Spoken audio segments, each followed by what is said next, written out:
சென்னை மணலி மண்டலத்துக்கான மாதாந்திர கூட்டத்தில் அரசு பள்ளி வளாகத்தில் கஞ்சா புழக்கம் அதிகரித்திருப்பதாக அதிமுக கவுன்சிலர் குற்றம் சாட்டியது பரபரப்பை ஏற்படுத்தியது.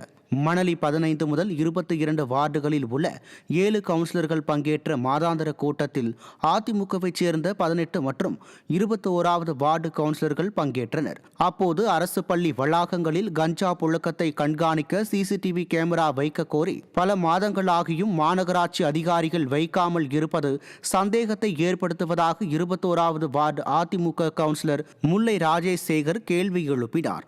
மேலும் ஸ்டாலின் மாடல் ஆட்சியில் எந்த ஒரு பணியும் நடைபெறவில்லை என ஆதாரங்களை வைத்து 18வது வார்டு அதிமுக கவுன்சிலர் ஸ்ரீதரும் விவாதம் செய்தார். கூட்டத்தில் அதிமுக கவுன்சிலர்களோ மக்கள் நலன் பற்றி பேசுகையில், விடிய அரசின் அதிகாரிகளில் சிலரோ ஸ்நாக்ஸ் சாப்பிடுவதிலேயே குறியாக இருந்தது முகசொலிப்பை ஏற்படுத்தியது. டாஸ்மாக் முறைகேடு வழக்கில் முகாந்திரமாக பயன்படுத்திய முதல் தகவல் அறிக்கைகளை தாக்கல் செய்ய அமலாக்கத்துறைக்கு சென்னை உயர்நீதிமன்றம் உத்தரவிட்டுள்ளது. டாஸ்மாக் தலைமை அலுவலகத்தில் கடந்த மார்ச் 6ஆம் தேதி முதல் 8ஆம் தேதி வரை அமலாக்கத்துறை சோதனை நடத்தி ஏராளமான ஆவணங்களை பறிமுதல் செய்தது.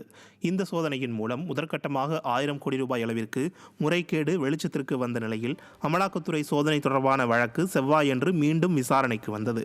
அப்போது வாதம் செய்த அமலாக்கத்துறை டாஸ்மாக் முறைகேடு தொடர்பாக தமிழக காவல்துறை லஞ்ச ஒழிப்புத்துறை பதிவு செய்த எஃப்ஐஆர்களின் அடிப்படையில் சோதனை நடத்தியதாக தெரிவித்தது. இதையடுத்து அந்த எஃப்ஐஆர்களை தாக்கல் செய்ய அமலாக்கத்துறைக்கு உத்தரவிட்ட நீதிபதிகள் டாஸ்மாக் முறைகேடு விசாரணைக்கு மாநில அரசு அமலாக்கத்துறைக்கு உதவலாமே என தெரிவித்து விசாரணையை புதன்கிழமைக்கு தள்ளி வைத்தனர்.